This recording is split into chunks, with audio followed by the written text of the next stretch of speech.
Assalamualaikum warahmatullahi wabarakatuh. Perkenalkan saya Safinatul Zuhroh, CGP angkatan 11 dari SD Negeri 15 Waiserdang Kabupaten Mesuji, Provinsi Lampung. Ini adalah tugas saya, yaitu tugas koneksi antar materi modul 3.1. Mengajarkan anak menghitung itu baik, namun mengajarkan mereka apa yang berharga atau yang paling utama adalah yang terbaik. Teaching kids to count is fine, but teaching them what count is the best. Bob Talbot. Ini juga ada kalimat yang sangat bagus sekali, yaitu education is the art for making math ethical. Pendidikan adalah sebuah seni untuk membuat manusia menjadi berperilaku etis. Bagaimana filosofi Ki Hajar Dewantara dengan Pratap Triloka memiliki kaitan dengan penerapan pengambilan keputusan sebagai seorang pemimpin? Seorang pemimpin pembelajaran dapat menggunakan filosofi Ki Hajar Dewantara ing ngarsa sung tulodo, ing madya mangunkarsa dan tuturi handayani sebagai landasan dalam membuat dan menjalankan berbagai keputusan. Keputusan yang diambil oleh seorang pemimpin pembelajaran akan lebih efektif jika ia mampu memberikan teladan untuk dijadikan contoh bagi murid dan lingkungannya. Berikutnya, sebagai bagian dari komunitas, ia turut serta menyelenggarakan komunitasnya untuk melaksanakan keputusan yang telah dibuat. Pada kesempatan lain, pemimpin juga menempatkan dirinya sebagai motivator sehingga murid dan lingkungannya termotivasi untuk melaksanakan berbagai keputusan yang telah dibuat oleh pemimpinnya. Bagaimana nilai-nilai yang tertanam dalam diri kita berpengaruh kepada prinsip-prinsip yang kita ambil dalam pengambilan suatu keputusan. Nilai-nilai kebajikan yang tertanam dalam diri kita akan muncul dalam bentuk karakter pribadi kita.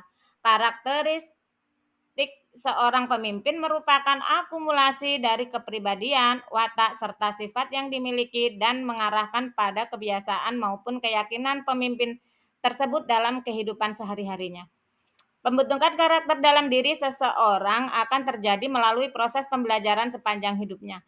Karakter seorang bukanlah bawaan dari lahir, akan tetapi terbentuk karena suatu proses pembelajaran dari lingkungan, keluarga, dan orang-orang sekitar. Seseorang pemimpin yang berkarakter baik akan mampu menghasilkan keputusan-keputusan yang baik pula. Dengan kata lain, karakter seorang pemimpin akan berbanding lurus dengan prinsip-prinsip yang akan digunakan dalam mengambil keputusan. Yang ketiga yaitu bagaimana materi pengambilan keputusan berkaitan dengan kegiatan coaching, bimbingan yang diberikan pendamping atau fasilitator dalam perjalanan proses pembelajaran kita, terutama dalam pengujian pengambilan keputusan yang telah kita ambil. Apakah pengambilan keputusan tersebut telah efektif? Masihkah ada pertanyaan-pertanyaan dalam diri kita atas pengambilan keputusan tersebut?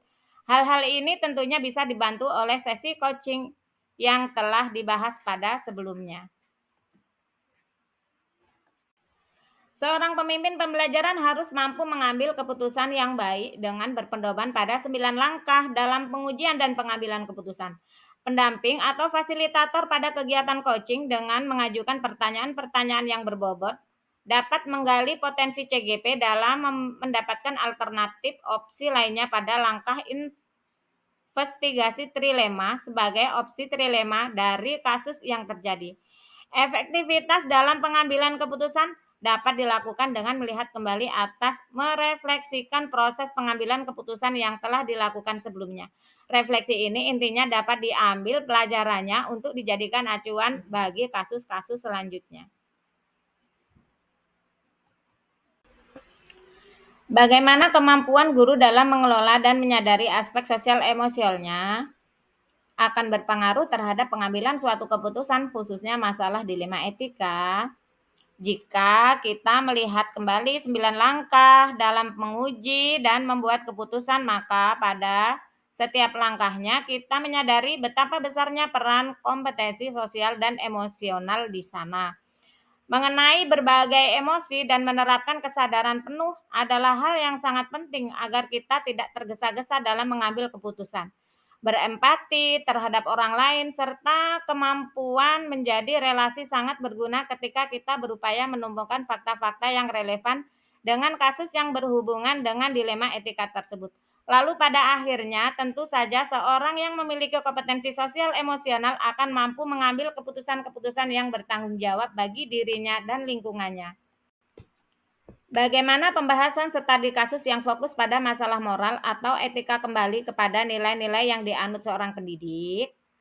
Nilai-nilai yang dianut seorang pendidik akan menuntunnya dalam membuat keputusan yang baik. Jika seorang pendidik yang meyakini berbagai nilai-nilai kebajikan merupakan bagian dalam dirinya, maka dipastikan itu akan menjadi dirinya sebagai sosok yang memiliki integritas dan bertanggung jawab. Pertanyaan selanjutnya yaitu bagaimana pengambilan keputusan yang tepat tentunya berdampak pada terciptanya lingkungan yang positif, kondusif, aman, dan nyaman. Pengambilan keputusan yang tepat tentu dapat berdampak pada terciptanya lingkungan yang positif, kondusif, aman, dan nyaman karena semua pihak yang terlibat dalam kondisi tersebut tidak merasa dirugikan oleh keputusan yang dibuat pemimpinnya. Prosedur pengambilan keputusan yang mengakomodir banyak pertimbangan dan pandangan dari apakah tantangan-tantangan di lingkungan Anda untuk dapat menjalankan pengambilan keputusan terhadap kasus-kasus dilema etika ini? Adakah kaitannya dengan perubahan paradigma di lingkungan Anda? Tantangan yang paling berat adalah perbedaan pandangan dari lingkungan saya terhadap kasus-kasus yang berhubungan dengan dilema etika. Ada sebagian kelompok yang begitu kaku terhadap aturan dan di sisi lain ada kelompok yang cukup permisif sehingga cenderung mengabaikan aturan dengan dalih berbasis pada hasil akhir. Apalagi jika berhubungan dengan kasus-kasus yang dianggap mencoreng nama baik sekolah. Seringkali keputusan yang dibuat tidak berpihak kepada murid. Nah, mencari titik tengah dari dua pandangan ini adalah tantangan sendiri bagi kami. Apakah pengaruh pengambilan keputusan yang kita ambil ini dengan pengajaran yang memerdekakan murid-murid kita? Bagaimana kita memutuskan pembelajaran yang tepat untuk potensi murid kita yang berbeda-beda? Pengaruh pengambilan keputusan yang kita ambil dengan pengajaran memerdekakan murid-murid kita adalah adanya diferensiasi dalam pembelajaran. Pembelajaran yang berdiferensiasi akan mampu mengakomodir kebutuhan setiap murid sesuai dengan kodratnya masing-masing. Guru sebagai pemimpin pembelajaran memfasilitasi berbagai perbedaan potensi yang ada pada murid-muridnya dengan tujuan agar pembelajaran yang diberikannya dapat menuntun tumbuh kembangnya berbagai potensi tersebut. Murid-murid akan merasakan pembelajaran yang memerdekakan dirinya. Ia akan merasa memiliki kebebasan yang bertanggung jawab terhadap perkembangan potensi yang dimilikinya. Selanjutnya yaitu bagaimana seorang pemimpin pembelajaran dalam mengambil keputusan dalam mempengaruhi kehidupan atau masa depan murid-muridnya. Keputusan seorang pemimpin pembelajaran yang memposisikan dirinya sebagai pendidik yang menuntun segala kodrat muridnya tentu saja akan mempengaruhi kehidupan atau masa depan mereka. Guru sebagai pemimpin pembelajaran akan menyadari betul dan melakukan berbagai upaya dalam menghadirkan pembelajaran yang berkualitas sesuai kebutuhan murid-muridnya di masa depan. Guru tak akan mempunyai keputusan-keputusan yang tidak berpihak kepada murid. Keputusan-keputusan dalam tahap-tahap perencanaan, pelaksanaan, maupun penilaian pembelajaran sudah pasti tidak mempertimbangkan dirinya semata. Kehidupan dan masa depan muridnya lah yang akan jadi pertimbangan utama dalam pengambilan keputusan. Bagaimana seorang pemimpin pembelajaran dalam pengambilan keputusan dapat mempengaruhi kehidupan atau masa depan murid-muridnya? Keputusan seorang pemimpin pembelajaran yang memposisikan dirinya sebagai pendidik yang menuntun segala kodrat muridnya tentu saja akan mempengaruhi kehidupan atau masa depan mereka. Guru sebagai pemimpin pembelajaran akan menyadari betul dan melakukan berbagai upaya dalam menghadirkan pembelajaran yang berkualitas sesuai kebutuhan murid-muridnya di masa depan. Guru takkan membuat keputusan-keputusan yang tidak berpihak kepada murid. Keputusan-keputusan dalam tahap-tahap perencanaan, pelaksanaan maupun penilaian pembelajaran sudah pasti tidak mempertimbangkan dirinya semata.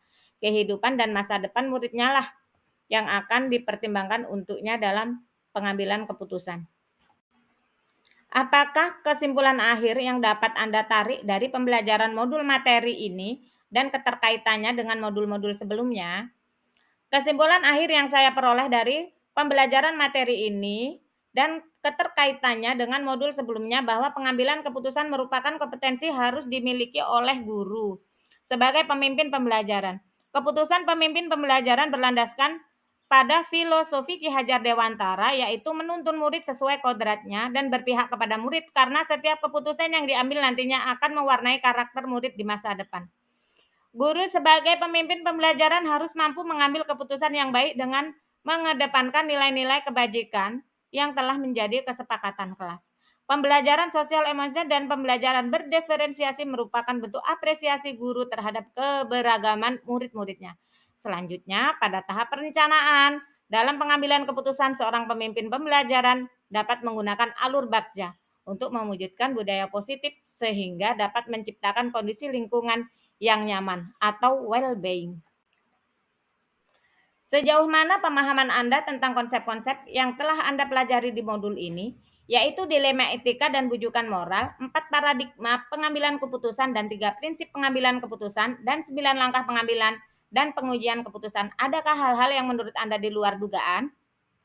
Setelah mengikuti tahapan demi tahapan dalam mempelajari modul 3.1, saya merasa memahami konsep-konsep yang dipelajari pada modul ini, seperti dilema etika dan bujukan moral, 4 paradigma pengambilan keputusan, 3 prinsip pengambilan keputusan, dan 9 langkah pengambilan dan pengujian keputusan. Hal yang di luar dugaan menurut saya adalah bahwa sebagai pemimpin pembelajaran kita tidak semata mengambil keputusan hanya merujuk aturan saja. Namun di atas itu semua bahwa keputusan yang dibuat harus berpihak kepada murid.